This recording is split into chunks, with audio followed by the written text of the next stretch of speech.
Salut tout le monde, aujourd'hui on parle de la série The Crown et on répond à la question est-ce que je l'écoute ou pas? On parle à la reine, je me dois de boire du thé. C'est vraiment pas comme ça qu'ils le font là.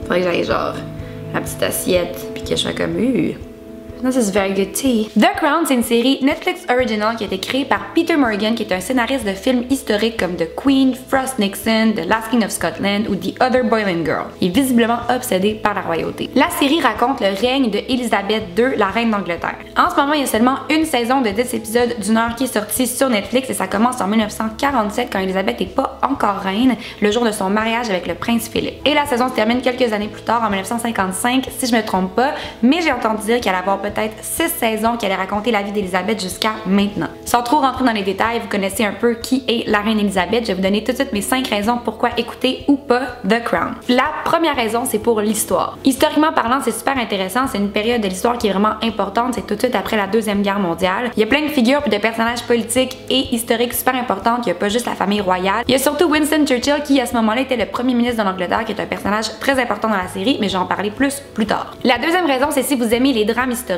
On s'entend, c'est pas un thriller, c'est pas une série d'action. C'est pas le genre de série quand on termine un épisode, on est comme oh my god, je peux pas aller me coucher, je dois absolument savoir qu'est-ce qui va se passer dans le prochain épisode. C'est une série qui est un peu plus lente, le rythme est beaucoup plus lent, mais on s'attache vraiment aux personnages, on veut absolument savoir qu'est-ce qui va se passer dans leurs drames personnels, leurs drames familiaux, et c'est pour ça qu'on l'écoute. La troisième raison, c'est pour le look de la série. C'est une série qui a coûté extrêmement cher à produire parce que vu que c'est une série d'époque, il y a beaucoup de costumes et de décors à recréer, mais je pense que ça a valu chaque dollar ou chaque pound qu'ils ont payé pour faire l'émission parce que c'est magnifique. La quatrième raison, c'est pour la famille royale. Pendant super longtemps, avant qu'il y ait des stars du cinéma ou de la musique, les vedettes, c'était la famille royale. Quand on écoute cette émission-là, on comprend pourquoi. C'est vraiment fascinant de voir les dessous, les coulisses de la famille royale, de voir comment ça se passe derrière les portes fermées du Buckingham Palace. C'est fun aussi parce que la reine Elizabeth puis le prince Philippe, on les connaît comme des adultes, mais c'est le fun de voir l'évolution, de voir comment ils en sont arrivés à devenir ces personnes-là. La cinquième et dernière raison, c'est pour les performances. C'est vraiment une série de top qualité, puis ça va jusqu'à tous les acteurs qui ont participé au tournage. Claire Foy, que j'avais jamais vue avant, qui joue Elizabeth, est vraiment excellente. C'est une performance qui est très subtile, elle est très calme, elle est très douce, mais c'est super efficace. Matt Smith, qui était dans Doctor Who,